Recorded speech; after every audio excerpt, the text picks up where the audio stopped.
we are going to see the settings of Open Broadcaster software OBS. When we go for streaming the video, uploading either to Facebook, YouTube, or some other games, we have to go for OBS that we have seen in detail in last video of how to go for a live stream in OBS. If you have not seen that, you can go back and look into the video of going for a live streaming in YouTube. In that, there are many settings which help you to go for a smooth streaming. So here you should click on the settings, and once you click the settings, you will be taken to the settings tab. Here there are a lot of options: general, stream, output, audio, video, hotkeys, and advanced. So the main settings are the general settings.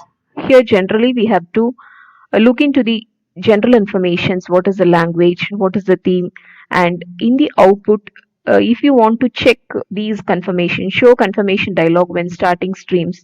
So when you once click start streaming, if this is enabled, it will give us the confirmation message, or else it is not checked, so it won't give any message. It will immediately start streaming the data. Show configuration dialog, show confirmation dialog, automatically record when streaming. There is also a start recording option here. Look into this bottom right corner.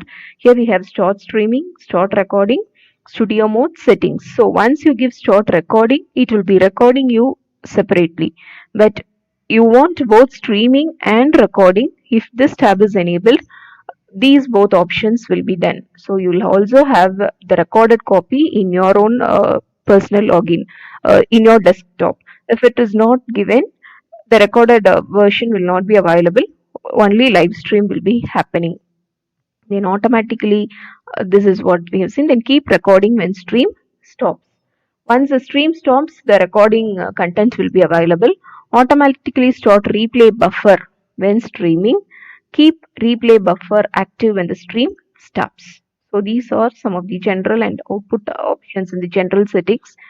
And when you go to the stream, this is where we have to copy the stream key of the live content.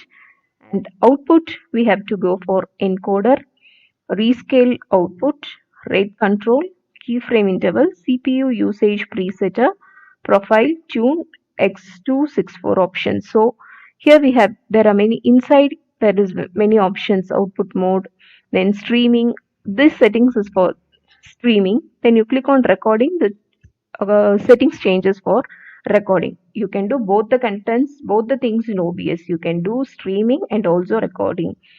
Then the separate settings for audio, what is the bit rate of audio, and bit rate of video will be setting in the video here. Then replay buffer, enable the replay buffer. If it is enabled, it will replay. Then streaming, there are encoder, quicksync or X264, two options.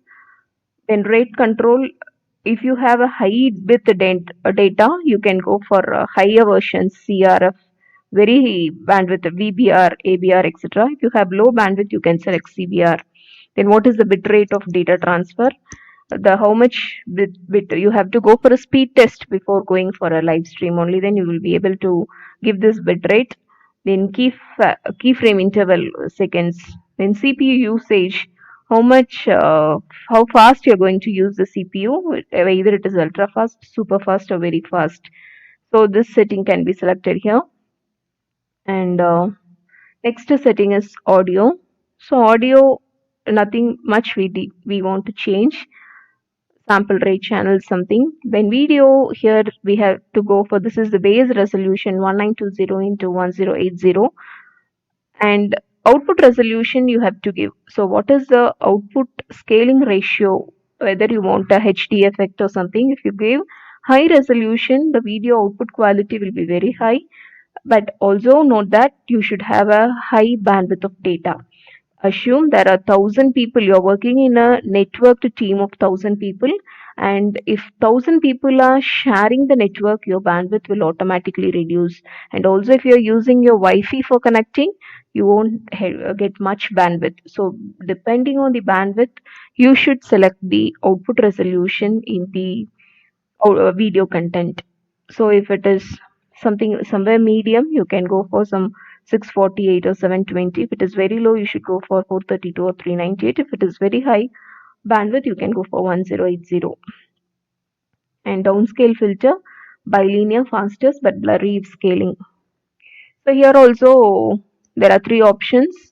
Download filter, there are three options: bilinear, area, bicubic, Lanscos. So fastest option, weighted and sharpened scaling, will take high bandwidth. If you have low bandwidth, you can go for Lanscos or bilinear. So depending on the bandwidth, we can decide the video content and the output content. These two plays a very important step, especially the bit rate. The bit rate is very important, and in video we have to select on the resolution. So resolution and output resolution and video content and the output bit rate are the two important factors which helps us to live stream your video content either in YouTube or in Facebook. But these two factors help us in a smooth streaming. So you can go for some hotkeys in advanced version, and once you can click apply and OK, it will be saved. Here you can give start recording and stop recording. So these are the settings enabled with the OBS, Open Broadcaster software. Thank you. Stay tuned. If you're not subscribed, please subscribe. Stay tuned for further updates.